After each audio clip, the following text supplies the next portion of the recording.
Welcome to the Brand Intelligence Podcast, a show where we pull back the curtain on some of the world's smartest brands. I'm your co host, William Tyree, and today we'll look at an award winning brand campaign called Made in Baltimore. Joining me to talk about it is one of the creative forces behind that organization. Welcome, Shanmathy. Thank you so much for such a lovely welcome. Yeah, very glad to be here. Really thrilled to receive Brandy Award for one of my most special project. So yeah, can't wait to talk about it. Congratulations. Before we get into your amazing story, we like to kick things off with a theme song. So, if you were walking out to give a keynote speech about design, what would that theme song be and why?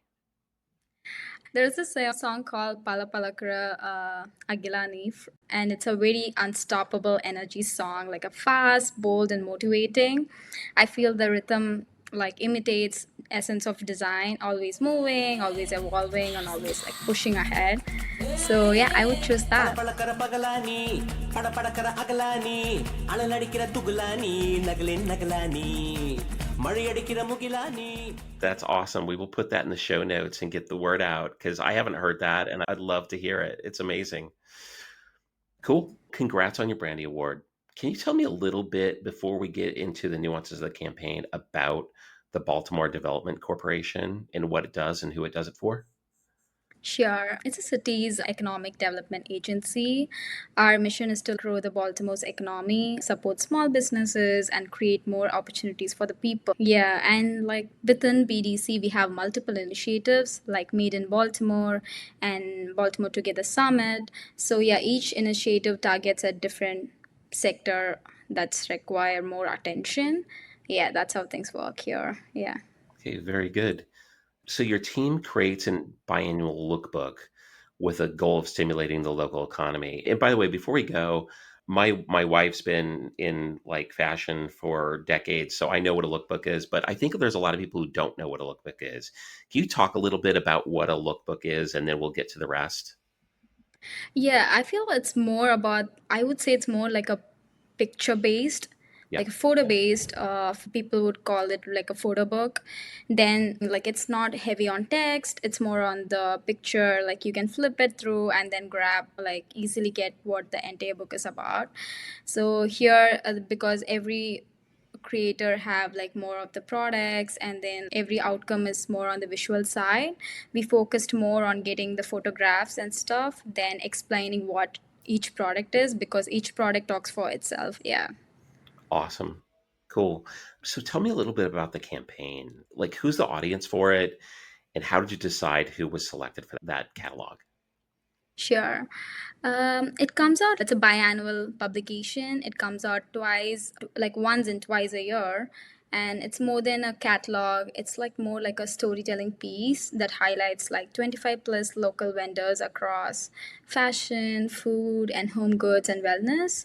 Our audience is mix of retailers, like wholesalers, like looking to stock local products, and everyday consumers, like who wants to shop like local stuff in Baltimore. To talk about like who gets inside the lookbook is basically they have to become a MIB member, Made in Baltimore member. To book like to get into the member list, it's simple. Like you have to fill out a form. All you have to be is basically a Baltimore based business. Mhm. We really look for the authenticity and quality of the products so that we know like the actually source everything from scratch in Baltimore.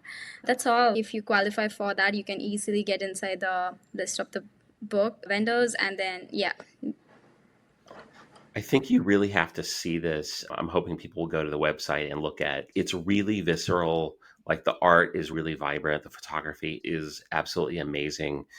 Can you tell me a little bit about the vision for this and how you executed it for this year? Sure. First of all, thank you for that. We worked really hard to like communicate Baltimore's energy. Like people could feel the Baltimore's energy in each and every page of the lookbook. I'm glad that came out exactly as I explained earlier. I wanted it to look more like a lifestyle magazine. That meant like bold, immersive photography and typography that carried Baltimore's energy and like a flexible grid that would like showcase everything from jewelry to food packaging without ever feeling like cluttered. Yeah, in just 3 months, we brought together then like 10 creative consultants and collaborated with 65 plus makers across like multiple photo shoots to bring this into life. Yeah, the goal was more like a immersion, I would say. You just don't see the products, like you see the people, you get to know the story more better. And yeah, I feel that's what makes it more powerful. It's very like intricate, detailed, and most importantly, it's a Baltimore made product. Every creator who worked in the book is purely like locally sourced, from the writing to printing to photography and everything. So it's by Baltimore for Baltimore kind of product. Yeah. Yeah, it's like it's hard to describe a little bit without just like somebody seeing it because I think like the word catalog doesn't do it justice. The word lookbook maybe doesn't even do it justice. It seems like there's a point of view there, like you were saying, like it's not just the products, Mm-hmm. there's something it conveys about the lifestyle. Did you Yeah. go into it talking with other people about what that kind of point of view was and the kind of energy you needed to convey? Sure, of course. So, yeah, as I mentioned earlier, I'm someone who just moved to Baltimore like 3 years back. So, when this project just landed on my table, I was a bit nervous because being an outsider, will I be ever able to like cater to Baltimore's people vision? So, of course, I had to do this study of what is appealing to like Baltimore people. So, Baltimore has this crazy love for murals, and that's how I started with, I guess. I walked around the streets and then took a lot of photographs and inspirations, like how vibrant and bold it is. And also, like, even when I meet a lot of people from Baltimore, they are like really welcoming, approachable, very bold, and very inspiring at the same time. So these are the few things I think I really noted it down and made sure, oh, if someone is looking through the lookbook, they should feel all the things that I experienced as an outsider when I visited Baltimore, even without getting to, how to say, really not even like dwelling like very deeper into the lookbook, just by flipping at one go. So that was my vision, and I really tried hard to convey that. Yeah. That's really cool. I love the appreciation of murals. It's like LA is also a city that loves murals. That's where I am right now. And I think they become really important to the community. Like when something happens to a mural, it actually makes news a lot of times Mm-hmm. in a Yeah. city because so many people care. And then there've even been instances here where somebody who really loved a mural, who had a lot of money, actually bought a building to preserve the mural and maybe get Oh it my like into God. a museum Wow. or whatever. I Okay. know, but I think that's to me that's a testament to the value of that kind of Mm-hmm. art. Yeah. So that's really neat. I love that was incorporated in your process. Okay, so huge effort, lots of retailers like you're talking about. What were the challenges that you encountered along the way?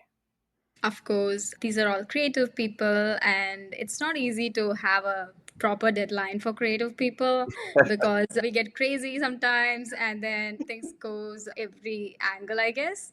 Yeah, and also bring almost like 10 plus creative people on board was pretty hard. Like we have to choose among like intense amount of because Baltimore has like a lot of creative people, to be true. So in order to like filter them was crazy. So we had to like really look for who would be the best fit for the lookbook. At the same time, like working with the 125 plus creators, like product makers and stuff. So they have to give us the products, and then we have to style it in a way that would look more perfect for the lookbook vibe. At the same time, then it will go to the editing phase, and editing phase again takes a lot of time. And then once you get through all this process, we have to filter the like photographs and then see whether it actually fits with the graphics and not. And it's sometimes it feels like it starts at one, like at one end and ends at the other one, but normally it's like a parallel process that keeps going on. Sometimes you have to retake a lot of photo shoots. And yeah, so that was something like really challenging, I guess, but we overcome that by using like simple techniques like having multiple check-ins and stuff. But yeah, it's a studious process for sure. Cool. Yeah, I don't know what you're talking about with creatives being on their own timeline. Okay. No, I totally know. That's Yeah. yeah, no, that's amazing. So there were some key performance indicators that you tracked along the way. And one of the Mm-hmm. things that I thought was impressive was the read time. So, like, the read time was over 5 minutes per visitor, and that's really hard to get for anything digital. What kind of other kind of qualitative just feedback did you get from the retailers? I would say the retailers' response was amazing. Like many retailers said that Lookbook felt more like a collectible magazine than a Mhm. government publication Yeah, that helped the businesses to get stocked in more stores and like really strengthened like Baltimore's reputation as a city of makers. And on the digital side, like as you mentioned, the reading time was like really like high. That was even surprising for us because we do lookbook, what to say, like twice, once in a twice a year, right? So the past lookbooks didn't reach this level. So I think it's mostly because we really made sure, what to say, like every story gets its own highlight, even though it has to look cohesive and like together in a lookbook. So we made sure like the each brand shine through by coming up with a like a special branding for every products and every page. At the same time, when you look as a whole, it's still gonna look as one cohesive brand together. I think that was really powerful. It's just like a it always happens with thoughtful design. It pulls in people, make them pause and connect. Yeah, that really did the work. awesome. Let's talk about you. What are some of the other kind of projects that you've been involved with that you're especially proud of? Yeah. Um, like I worked on like I'm more of a graphic designer, and I think this is the first job I'm literally like dealing more on the marketing side. Whenever I get any, what to say, get awards or anything that's closer to marketing, that really adds like more like a validation for me as a designer. Okay, I can do marketing and stuff. So one of the project that I was really proud was our recent marketing campaign that I worked for FTC, which is Foreign Trade Zone, which is also an initiative by BDC that targets only for the port of Baltimore. So there was a road show, and then we did a marketing campaign, and I designed like a marketing piece for them, and it got like a Catherine Darda award, and which was like really special for me because I designed it on the first day of me like working for BDC. So that gave me, okay, I'm on the right track, and then I can cater to the city's development agency. And I think it's a validation that every designer needs sometimes. When you do a lot of creative projects, sometimes it's also important that you are able to balance your creativity with the more functional outcome. And I'm glad that was I was able to like envision that. Yeah. Amazing. Let's talk a little bit about AI. So, it's interesting. So many tools have come along in the last 20 years that have really changed the way designers work. Yeah. Um, all the different all the different upgrades to Photoshop, for example, all the different Mhm. like types of cameras and lenses and even like the cameras on our phones and things like that. It's all really like I changed, if not, and it is arguable, but maybe even improved, I think, creators' ability to do great work. How is generative AI incorporated into your workflow right now? Yeah, the topic is pretty crazy, I guess, because AI, like everyone see AI as a different tool. It has its own benefits at the same time side effects, I guess. Personally, I use normally in my process as a more of a sketchbook. What to say? I just use it as a platform where I could sketch more ideas, and especially it allows me to on my other projects where I really want to concentrate on, Mhm. so that I can concentrate more on the human side of the design where I back it up with more research and then nuances and basically a more intricate work, and then where AI can like help me with creating mockups and then quick and template designs and stuff. I think it's really helpful. I have to admit that. And it's just that you should know like where to stop and how far you want to take this into your process. Because I've also seen like sometimes it's very, what to say, it's very impactful with your creative process. Like it can influence you in a certain way that creating something that's already out there.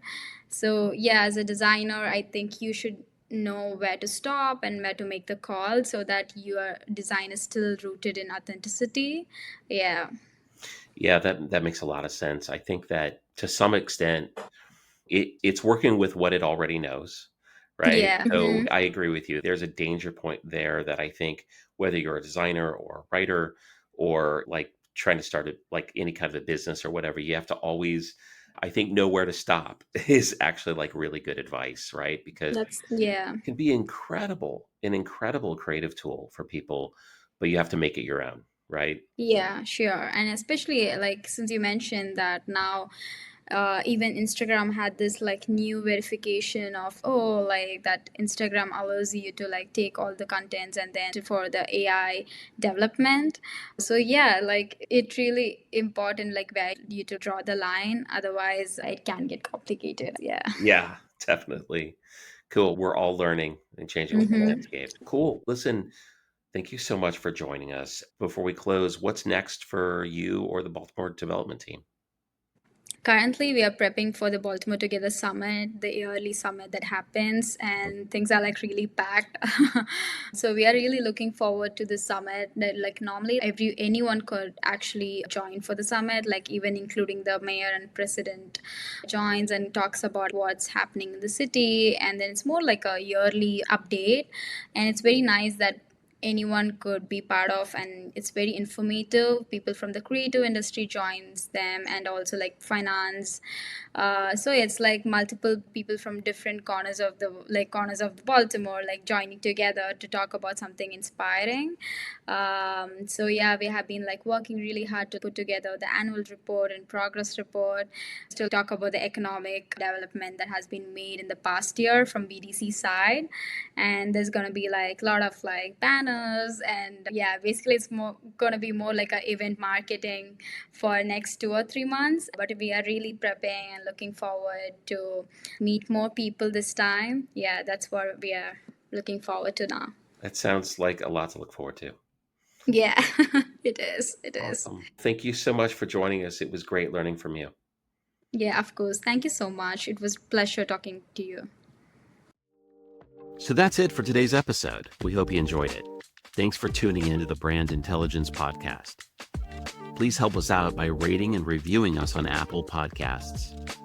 To listen to more episodes and to learn more about Intelligence Bank, visit us at intelligencebank.com.